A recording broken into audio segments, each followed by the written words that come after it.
네, 상클라이프 시간입니다. 인생은 길고 배움에는 끝이 없다고 하죠. 매주 월요일에는 만나고 싶었던 전문가와 함께 남녀노소 누구나 다양한 지식을 채울 수 있는 시간을 가져봅니다. 오늘 함께 하실 분 먼저 만나보시죠. 네, 영화 살인의 추억 송강호 씨가 맡았던 그 형사 역할의 실제 모델로 알려주신 분입니다. 32년간 강력계 형사로 이제는 범죄학자이자 52만 구독자를 둔 인기 유튜버로 활약하고 계신 분입니다. 법학 박사, 한국범죄학연구소 김복준 연구위원님 나오셨습니다. 안녕하세요. 네, 안녕하세요. 예, 안녕하세요. 예.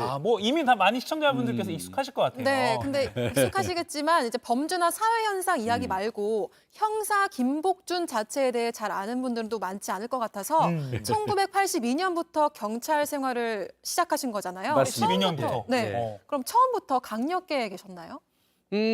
대한민국 경찰은 바로 형사로 시작하는 일은 없어요. 네. 일단은 경찰에 입문을 하게 되면 무작정 이제 파출소라든지 지서 같은 데서 일정 기간 근무를 하고 그 이제 이후에 네. 어느 정도 경력이 쌓아지면 이제 수사경과라는 걸 받아가지고 예.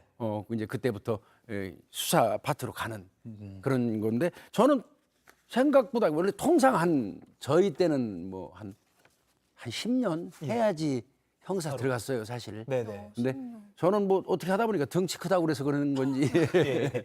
한 1년 반 남짓 돼가지고 형사계로 발탁이 됐으니까 다른 사람보다는 확실히 빨리 형사 입문을 했습니다. 굉장히 신참 때부터 현장으로 빨리빨리 투입이 되신 거네요. 예, 그렇습니다. 이 만나는 사람마다 사실 요 질문 정말 많이 받아보셨을 것 같긴 예, 해요. 예, 예, 예. 32년 동안 3,000건 넘는 사건 현장을 다니셨다고 들었는데 네, 네. 이 중에서 와 이거는 지금도 생각하면 골치 아프다 싶은 그런 사건 딱 하나만 소개해 주세요. 골치 아프다라는 개념을 두면은 글쎄요. 이게 뭐 사건이 안 풀려서 골치가 아프다 하는 개념이 있을 수 있고요. 네네. 다른 경우는 수사를 하는데 상당히 제약이 많아서 골치가 아프다 하는 개념인데 사실은 저는 수사하면서 후자 쪽에서 굉장히 힘들었던 사람 중에 하나인데요. 제약이 많아서. 제약이 많아서 뭐 그 당시 또 현재 경찰 수사 환경 이게 생각하는 것처럼 그렇게 쉽지는 않거든요. 네. 근데 뭐 이 자리에서 할 수 있는 내용은 아닌 것 같고요. 네. 뭐 안 풀려서 좀 어렵다고 하는 쪽으로 본다 그러면 아무래도 조직폭력배 수사가 가장 골치 아프다고 할 수 있어요. 그때나 지금이나. 예, 조직폭력배 수사는 뭐 잘 아시겠지만 네네. 피해자 진술 자체를 받을 수가 없어요. 보복 때문에 피해자가 진술을 안 해주니까 피해자 진술이 없으면 범인을 잡을 수가 없잖아요. 그래서 조폭 수사는 피해자 진술을 받으면 50% 끝났다고 봐요. 그래요? 그 정도로. 늘 뭐 그 조직폭력배 수사는 골치 아픈 수사 중에 하나입니다. 그렇군요. 근데 우리 연구위원님이 최근에 밤새 안녕하셨습니까?라는 책을 또 새로 내셨어요. 예. 이게 인사말 우리 흔히 하잖아요. 밤새 안녕하셨습니까? 네, 근데 그렇죠. 요새 또 세상이 너무 흉흉해져가지고 맞습니다. 이 마음에 딱 와닿는 그런 제목이더라고요. 이런 인사말이 필요한 이 시기에 우리 위원님과 본격적으로 무슨 이야기를 나눌지 주제 바로 키워드로 준비했는데요. 바로 만나보겠습니다. 32년 강력계 형사의 일상의 안녕을 지키는 방법. 네, 흉기 난동 같은 범죄가 자주 보도되면서 예. 요즘이야말로 그 일상의 안녕이라는 말 정말 소중하게 느껴지는 시기입니다. 네. 특히 교수님은 범죄 현장에 가까이 있으시면서 평범했던 일상이 한순간에 무너지는 사람들의 모습을 많이 마주하셨을 것 같아요. 예, 생각보다 많이 봤죠. 네. 정말 가슴 아프죠. 근데 이제 뭐 최근에 어떤 그 다중 밀집 지역에서 대중을 상대로 무자비하게 막 그 공격하는 이런 행위도 당연히 지금 굉장히 국민들이 불안하죠. 예. 근데 그 이외에도요. 실제로는 우리가 가장 국민들이 안전하다고 여기는 공간이 어디입니까? 집이죠. 집. 예, 집입니다. 그런데 그런 집에 무단으로 침입해가지고 어떤 강력 범죄를 일으킬 때 대중들은 속수무책이거든요. 네. 내가 가장 안전한 공간에서 공격받는다는 개념 때문에 예. 저는 그런 거를 너무 많이 봤어요. 그러니까 항상 그런 부분에 대한 우려가 더 많았죠, 사실은. 단란한 집이다 보니까 집에서 사실 무장 해제하고 편하게 있잖아요. 그럼요. 근데 그런 네. 상황에서 갑자기 공격이 들어오면 피해가 커질 수밖에 없을 것 같은데 이제 범인을 뭐 검거할 때나 아니면 예, 사건을 쫓을 때 강력계 형사도 위험한 상황에 바로 맞닥뜨릴 수가 있잖아요. 그럼요. 김복준 형사도 젊은 시절에 김복준 형사도 이 생명의 위협을 느낄 정도의 그런 상황이 좀 몇 번 있었습니까? 어떻습니까? 몇 번이 아니라 꽤 많았죠. 아, 그래요? 예, 뭐 그들끼리의 전쟁이라고 그러죠. 조직폭력배들끼리 전쟁하는데 가면 거의 거기는 진짜 전쟁터예요. 무기입니다, 무기. 이른바 얘기하는 회칼, 뭐 자전거 체인이 난무하고 각종 무기가 뭐 날라댕기죠. 예. 그런 상황에서 중간에 개입하는 순간 위험할 때도 있고요. 네. 뭐 그런 그 위험성, 그 다음에 뭐 실제로 전 또 그 어떤 보복을 당해봤어요. 그 칼에 그래요? 의해서. 어허. 그래서 상당히 찔려가지고 고생을 좀 오래 한 적도 좀 있고요. 아, 실제 예, 흉기로 예, 피해를 예. 입으셨던 거예요? 예, 아. 옆에를 맞아서 굉장히 위험한 순간도 겪었고요. 아. 그래서 뭐 생명이 위험했던 순간은 돌이켜 보니까 32년 제가 경찰했는데 네네. 꽤 돼요, 꽤. 아, 그래요? 아니 지금은 은퇴하셔서 현장에 계실 때보다는 그래도 예. 안전한 일상을 보내고 계실 것 같아요. 맞습니다. 강력계 형사로 계실 때랑 지금 일상에서 큰 차이가 뭘까요? 일단은요. 어떤 뭐그 TV라든지 각종 뉴스 매체에 사건이 나오면 네. 그 전에는 현직에 있을 때는 그게 마치 내 사건인 것처럼 어. 저 범인 잡아야 된다는 강박이 생겼었어요. 그래서 괜히 그 남의 사건인데도 그걸 연구를 하고 또 전화해서 물어보고 관심을 갖고 막 머릿속에 늘 그게 따라다녔었는데 예. 그 강박에서 일단은 이제 퇴직하고 나니까 그 부분은 좀 사라졌어요. 남의 사건에 신경 안 쓰는 이제 그런 습관은 좀 기른 것 같습니다. 그래서 예. 좀 낫습니다 이제 퇴직하고 난 이후에. 그러니까 조금 편하게 그래도 뉴스를 그나마 그렇습니다. 현재 계실 때보다는 예, 뉴스를 볼 때. 제가 아주 나쁜 습관이 있었는데요. 아하. 돌아다니면서 눈에 띄는 대로 차 번호를 그냥 확 암기하는 습관이 있었어요. 차 번호를 현직에 있을 때는. 암기하시는 차 남바는 무작정 암기를 했어요. 지나가는 거는 예. 이유도 없이 차종과 남바를 막 외우는 그런 습관이 있었는데 아. 이젠 퇴직하고 어느 순간 이제 한 1년 그래도 퇴직하고 한 1년 계속 그렇게 했죠. 네. 그러다가 이거 내려놔야 된다. 이렇게 안 하면 나 힘들다 그래서 내려놨는데요. 그런 강박에서는 벗어났습니다. 아하. 그 이제 실제 사건을 소개하는 유튜브 채널에서도 진행자로 꾸준히 활동하고 예. 계시잖아요. 예, 예. 52만 구독자를 예. 보유하고 계신데 예. 유튜브를 하게 된 계기가 뭔가요? 일단은 뭐 기본적으로 평생 동안 국가에서 범죄 수사를 하면서 네. 뭐 신세진 사람 아닙니까? 그 국가에. 그래서 가능하면 제 남은 그 어떤 여력을 범죄 예방이라든지 뭐 이런 쪽에 좀 집중하고 싶었고 무엇보다도 제가 제일 하고 싶었던 거는 네.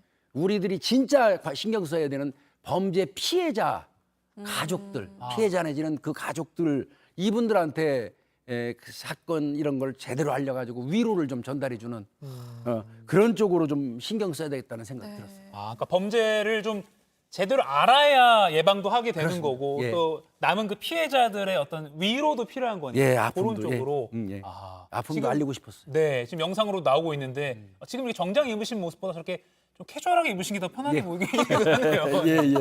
근데 이제 강력계 형사다. 그리고 여기 덩치도 좀 크시고 네, 하니까 맞아요. 뭔가 좀 약간 무서울 것 같고 네. 뭔가 센 것 같은데 이 책을 보면 또 부드러운 느낌의. 네, 밤새 안녕하십니까 얘기도 하고 또 굉장히 감성적으로 평소에 매일 아침에 주변 분들한테 편지를 이렇게 보내신다고요. 오. 네, 예. 어떤 편지를 보내시는 거예요? 제가 이 편지를 쓰기 시작한 게 한 15년 됐을 겁니다. 오래되셨네요. 공휴일을 빼고는 하루도 안 빠지고 썼어요. 뭐 근데 이게 무슨 뭐 글이 아니에요. 그 어디 뭐 전철역에서도 아침에 어디 출근하다가 어디 가다가 그냥 또닥또닥 이렇게 몇 분 투자해서 네네.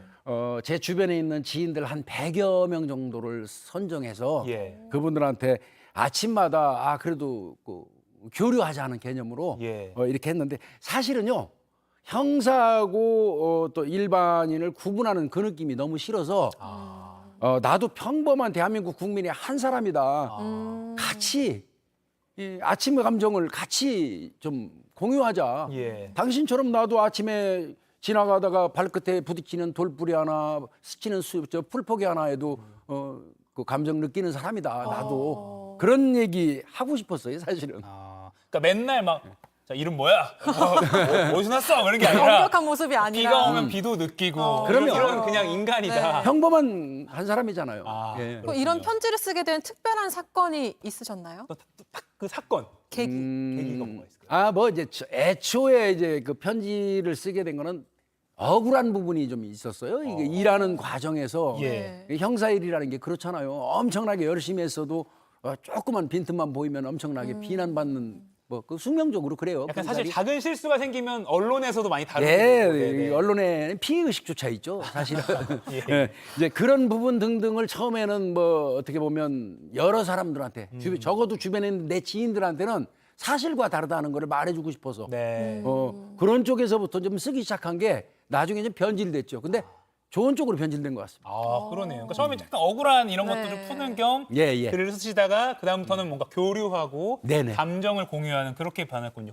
오늘 아침에도 혹시 그럼 뭐 이렇게 간단히라도 쓰셨어요? 예, 당연히 있었죠. 오늘 아침에도 지인분들한테 이제는 뭐 한 5,600분이 넘습니다. 2,000분 정도가 제 편지를 받는데요. 아, 네네. 오늘 상암 클래스에 나가서 방송한다. 네. 이거 그 시간도 쓰고 아, 가능하면 여기서 좀 화면을 통해서도 좀 봐주십시오 하고 얘기도 하고. 본방사수해라. 그렇죠. 본방사수도 쓰고. 시청률은 좀 여기서 오를 거라고 저희는 믿고 오늘 좀 진행을 하도 편지 받으신 분들 다 보고 계시죠? 네네네. 그럴 겁니다. 아니 그런데 요즘 사회 상황을 사실 이야기하지 않을 수가 없습니다. 네. 뭐 번화가, 지하철역, 백화점 이런 그야말로 일상의 공간에서 흉기 난동 사건이 연달아서 벌어지고 있는데요. 이런 일이 왜 갑자기 많이 일어나는 걸까요? 저는 이런 일이 왜 갑자기 일어났다고 생각하지는 않아요. 사실 그 뭐 이제 우리는 일반적으로 이상동기라고 요즘에 얘기하고 네. 묻지마 범죄, 무동기 범죄 이렇게 얘기하는데 네. 원어는 이겁니다. 원인을 알 수 없는 동기에 의한 범죄입니다. 알 수 없는 이게 원어입니다. 네. 근데 이제 이거는 그동안도 계속 있어 왔고요. 예. 아마 앞으로도 인류가 존재하는 한 없어지지는 않을 겁니다. 다만 어느 정도 이거를 축소시킬 수 있느냐의 문제일 뿐일 거예요. 근데 네. 이제 저는 최근에 요 우리나라에서 벌어지고 있는 현상은 코로나 3년이 상당히 영향을 미쳤다고 봅니다. 희귀꼬물이라든지 이런 그 이 분노 범죄자들을 제외하고는 이제 나머지는 마음이 정신이 아픈 분들에 의한 범죄가 꽤 많지 않습니까? 예. 이제 그분들 같은 경우는 한 3년 동안 코로나에 집중하는 사이에 제대로 치료를 못했어요. 약도 못 먹고. 예. 그 이제 그런 부분 등이 순식간에 막 발현되기 시작한 그 부작용이 나오는 그런 현상이기도 하고요. 네. 네. 사회 현상으로는 저는 그런 것 같아요. 우리나라가 어찌됐건 우리는 경쟁 사회에 살아가잖아요. 네, 네. 승자와 패자가 정해져 있는데 너무나 승자가 독식하는 세상이 됐어요. 서로 패자한테도 약간의 운신의 폭을 주는 사회가 돼야 되거든요. 네. 그래서 패자가 모든 걸 잃어버리는 세상이 돼서는 안 돼요. 희망이 절벽인 그런 세상을 만들면 안 되거든요. 네. 이 사회 현상은 좀 생각해 볼 필요가 있다고 생각합니다. 뭐 사실 뭐 한 가지 이유가 아닐 수 있겠지만 어떤 그 질환을 제대로 관리하지 못한 그런 측면과 그다음에 좀 더 거시적으로 봤을 때는 이 사회 자체가 좀 각박하고 너무 경쟁이 심화된 그런 예, 원인도 예. 한번 꼽아주셨습니다. 예, 예. 자 이제 그럼 제가 강력계 이제 32년 뭐 전체 32년 아니지만 강력계 거의 대부분을 계셨기 때문에 네. 요거 꼭 좀 여쭈고 싶어요. 아까 뭐 조폭 현장에도 가셨다고 하니까 네. 요즘 개인적으로 뭐 스프레이, 야. 호신 도구 같은 거 사신 분들 많아요. 예. 근데 어떤 전문가들은 사실 그걸 샀다고 그런 뭐 괴한을 맞닥뜨렸을 때 뭐 효과가 없을 수도 있다는 말도 하시고요. 자, 이런 상황에서 내 앞에 위기가 닥쳤을 때 어떻게 대비를 하면 좋겠는지 뭐 자녀분이나 뭐 친구한테 얘기해 준다는 생각으로 좀 편하게 좀 쉽게 좀 설명해 주세요. 네. 저는요, 네네. 개인적으로는 그렇습니다. 물론 뭐 호신 도구를 사면 네네. 본인이 소지하고 있으면서 어떤 경우에 내가 이걸 사용해서 위기를 벗어나겠다는 심정적인 안정감은 있을 수 있어요. 예. 그러나 저는 전문가 입장에서 말씀드릴 때 어설프게 그 무기 잘못 쓰면 오히려 범인을 자극해가지고 더 큰 좋지 않은 결과가 야기될 수 있다는 생각이 들어요. 네. 그래서 적어도 흉기를 들고 지금 현재 나에게 근접해서 위협하는 범인이라면 절대 그 사람한테 대응하는 거 원치 않습니다.